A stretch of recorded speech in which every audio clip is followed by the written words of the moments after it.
तो स्टूडेंट्स, आज के वीडियो में मैं आपको एक्सप्लेन करूंगा दैट इज चैप्टर 12 इलेक्ट्रिसिटी का जो इंपॉर्टेंट न्यूमेरिकल क्वेश्चन है जो कि प्रीवियस ईयर में आ चुका है वो सारा। आज का वीडियो पार्ट नंबर 3 है। इसके पिछले वीडियो में दैट इज पार्ट 1 और पार्ट 2 में मैंने आप लोगों को एक्सप्लेन किया था that is chapter 12 that is electricity का क्लास 10 साइंस का मैंने जितना भी न्यूमेरिकल क्वेश्चन था वो सारा इंपॉर्टेंट क्वेश्चन मैंने आप लोग को एक्सप्लेन कर दिया है। ठीक है, तो अगर आपको चैप्टर 12 से रिलेटेड अगर सारा न्यूमेरिकल क्वेश्चन अच्छे से सीखना है तो आप लोग उसको मेरे YouTube चैनल में जाके उसको देख सकते हो। ठीक है, मैंने क्लास 10 साइंस का चैप्टर 12 का दैट इज इलेक्ट्रिसिटी का प्लेलिस्ट बना के अपलोड कर दिया है। ठीक है, तो स्टार्ट करते हैं आज का क्लास। यहाँ पे हम लोग को क्वेश्चन नंबर 1 में दिया गया है when A 12 volt battery is connected across an unknown resistor there is a current of 2.5 milliampere in the circuit। यहाँ पे बोला जा रहा है, यहाँ पे हम लोग को 12 वोल्ट का बैटरी है उसको कनेक्ट किया गया है एक अननोन रेजिस्टर में। ठीक है, there is a current of 2.5 milliampere in the circuit। तो यहाँ पे सपोज मैं आपको डायग्रामेटिकली समझाता हूँ। ये सपोज मेरे पास अननोन रेजिस्टेंस हो गया, ठीक है, और इसको कनेक्ट किया गया है। सपोज ये 12 वोल्ट का बैटरी है क्या, ये वोल्टेज कितना है 12 वोल्ट का बैटरी। ठीक है, इसको कनेक्ट किया गया है तो इसमें से जो करंट फ्लो हो रहा है, ठीक है ना, इसमें से जो करंट फ्लो हो रहा है वो कितना दिया है 2.5 मिली एम्पियर। तो 2.5 मिली एम्पियर करंट फ्लो हो रहा है। ठीक है, तो हम लोग को क्या बोला, find the value of the resistance of the resistor. तो इसका ये जो अननोन रेजिस्टेंस कनेक्टेड है, ठीक है, जो कि करंट 2.5 मिली एम्पियर इससे पास हो रहा है और 12 वोल्ट बैटरी से, तो ये जो अननोन रेजिस्टेंस है ये कितना होगा वो आपको फाइंड करना है। ठीक है, तो कैसे करेंगे ध्यान से देखिए। सबसे पहले हम लोग गिवन क्या दिया उसको लिख लेते हैं। तो गिवन हम लोग को दिया है दैट इज वोल्टेज कितना 12 वोल्ट। ठीक है, और यहाँ पे हम लोग को कितना दिया दैट इज करंट कितना दिया है I equal to 2.5 milli ampere. ठीक है, तो 2.5 मिली एम्पियर दिया है। अब हम लोग क्या करेंगे, मिली एम्पियर को कन्वर्ट करेंगे एम्पियर में। ठीक है, तो हम लोग जानते हैं that is 1 milli ampere equal to होता है 10 to the power -3 ampere.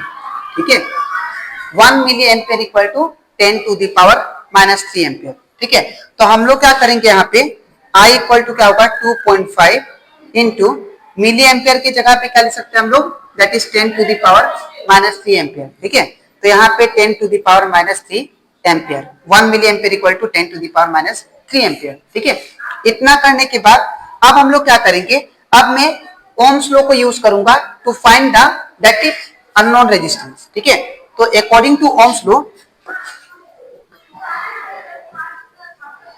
According to Ohm's law हम लोग जानते हैं V इक्वल टू क्या होता है, जो पोटेंशियल डिफरेंस होता है वो डायरेक्टली प्रोपोर्शनल टू होता है करंट, और उसके बेस के ऊपर ओम्स लॉ जो डिफाइन है V equal to IR formula से। ठीक है ना, तो यहाँ पे V का वैल्यू कितना दिया है, तो V का वैल्यू 12 वोल्ट, तो यहाँ पे 12 इक्वल टू I का वैल्यू कितना 2.5 इंटू 10 टू द पावर -3।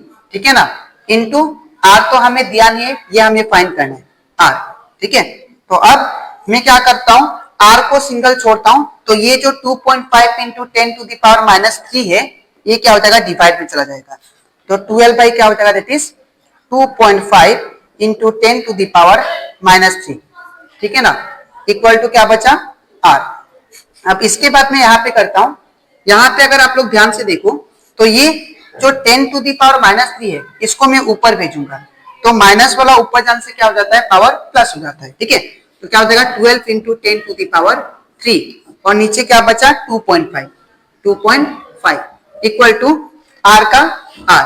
अब इसके बाद मैं क्या करूंगा, यहाँ पे A 2.5 जो 2.5 है इसको पॉइंट से हटाऊंगा, तो अब 12 का 12 इसको हम लोग क्या ले सकते हैं that is 1000। 10 to the power 3 का मतलब होता है 1000। ठीक है, इसको पॉइंट से हटाए तो 25 बाई कितना होगा 10। ठीक है, इक्वल टू R का R। इसके बाद ये 10 ऊपर जाके क्या होगा मल्टीप्लाई। ठीक है ना, तो ऊपर जाके मल्टीप्लाई होने से कितना होगा 12 इंटू 1 2 3 इंटू 10 और नीचे क्या बचा 25 इक्वल टू R। ठीक है, अब अगर आप लोग ध्यान से देखो तो यहाँ पे कितना आ जाएगा, that is 12 into 1000 into 10, it become 10,000, ठीक है। और नीचे कितना है 25, ठीक है। अब यहां पे हम लोग जानते हैं 25 और इक्वल टू कितना बचा r, ठीक है। तो हम लोग जानते हैं 25 4 जा कितना होता है 100, ठीक है। तो मैं क्या करूंगा, इसको पहले 5 से दोनों को काटता हूं, ठीक है। तो 5 टू जा 10, ये 3 0 आ जाएगा, मतलब 5 2000 जा कितना आएगा, दैट इज 10,000, ठीक है। अब यहाँ पे 5 5 जा 25, ठीक है। इसके बाद क्या बचा, दैट इज 12 इंटू हमारे पास बचा 2000 बाई नीचे 5 इक्वल टू r। अब 5 4 जा कितना होता है 20 और डबल जीरो का डबल जीरो, ये कैंसिल ये कैंसिल, तो क्या बचा, that is 12 into 400 equal to r, ठीक है। तो r इक्वल टू कितना होगा, 12 4 जा 48 100 ओम, इतना ओम रेजिस्टेंस होगा, ठीक है। तो आई होप आपको एक क्वेश्चन अच्छे से क्लियर हो गया होगा, ठीक है। तो अब इसके नेक्स्ट स्लाइड में मैं आप लोगों को समझाऊंगा, that is exercise, that is chapter 12 electricity का जो बाकी प्रीवियस ईयर का न्यूमेरिकल क्वेश्चन है वो सारा, ठीक है। तो हम लोग करते हैं दैट इज क्वेश्चन नंबर 2। अब क्वेश्चन नंबर 2 में दिया गया है a current of 0.6 ampere is drawn by a filament of an electric bulb. यहाँ पे 0.6 एम्पियर दैट इज एक बल्ब क्या कर रहा है, उसको ड्रोन कर रहा है, ठीक है, ड्रॉ कर रहा है फॉर 5 मिनट्स तक। Find the amount of electric charge that flow through the circuit. तो कितना amount of electric charge flow हो रहा है वो हमें निकालना है, ठीक है। तो सबसे पहले यहाँ पे अगर मैं सर्किट के थ्रू समझाऊं आपको, तो ये आपका बल्ब है, ठीक है। अब ये बल्ब में suppose that is I equal to 0.6 ampere current flow हो रहा है, ठीक है। तो अगर ये सर्किट में दैट इज 0.6 एम्पियर का करंट फ्लो हो रहा है, ठीक है, कितना मिनट तक, दैट इज 5 मिनट्स तक। टाइम जो दिया है यहाँ पे कितना दिया है, 5 मिनट्स तक। तो इसमें कितना चार्ज फ्लो हुआ वो आपको बताना है, ठीक है। तो यहाँ पे सबसे पहले हम लोग गिवन लिख लेते हैं। तो गिवन हम लोग को क्या दिया, that is given I equal to दिया that is 0.6 ampere, that is I मतलब करंट, ठीक है। इसके बाद हम लोग को टाइम कितना दिया है, तो टाइम आपको दिया 5 मिनट्स, ठीक है। अब यहाँ पे हम लोग जानते हैं करंट का जो SI यूनिट होता है वो तो एम्पियर होता है, लेकिन जो टाइम का SI यूनिट होता है वो होता है दैट इज सेकेंड, ठीक है। तो हम लोग क्या करेंगे, जो टाइम आपको मिनट में दिया है उसको सेकेंड में कन्वर्ट करेंगे, ठीक है। तो यहाँ पे क्या होगा, T equal to 5 into 1 minute में कितना सेकेंड होता है 60 सेकेंड, तो यहाँ पे कितना होगा 60 सेकेंड, ठीक है। इसके बाद T इक्वल टू कितना होगा, ये 5 6 30 दैट इज 300 सेकेंड, ठीक है, 300 सेकेंड। इतना करने के बाद में अब हम लोग जानते हैं करंट, यहाँ पे फाइंड क्या करना हम लोग को, दैट इज चार्ज फाइंड करना है, Q, ठीक है। Q मतलब होता है चार्ज। तो यहाँ पे amount of electric charge find करने के लिए हम लोग जानते हैं that is relation between current, time and charge. इन तीनों का बीच में जो रिलेशन है एक फॉर्मूला है that is I equal to Q by T, जिसको हम लोग क्या बोलते हैं, करंट का फॉर्मूला, ठीक है। अब ये करंट का फॉर्मूला हम लोग क्या करेंगे, यूज करेंगे ताकि मुझे Q मिल जाए, ठीक है। तो यहाँ पे I का वैल्यू कितना दिया 0.6, तो I की जगह पे मैं 0.6 लिखता हूं, इक्वल टू Q का वैल्यू नहीं दिया है तो एज इट इज, और टाइम कितना दिया 300, तो यहाँ पे कितना होगा 300, ठीक है। अब मैं Q को सिंगल छोड़ूंगा तो 300 क्या है, डिनोमिनेटर में, ठीक है।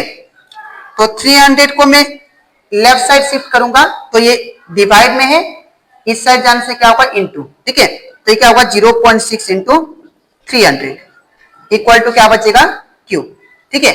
इसके बाद मैं यहाँ पे करता हूं तो ये क्या होगा, मैं 0.6 दैट इज इसको पॉइंट से हटाता हूं तो कितना होगा 6/10 इंटू 300 का 300 इक्वल टू Q का Q।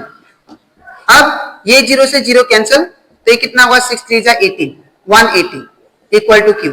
अब मैं इसको उल्टा करता हूं तो Q इक्वल टू क्या होगा 180 कूलम। तो ये आपका चार्ज आ गया, अमाउंट ऑफ इलेक्ट्रिक चार्ज कितना है दैट इज 180 कूलम, ठीक है। तो ये कंप्लीट हो जाता हमारा क्वेश्चन नंबर 2 भी, दैट इज पार्ट 3 का, ठीक है। तो आई होप आपको ये भी क्वेश्चन अच्छे से क्लियर हो गया है, ठीक है।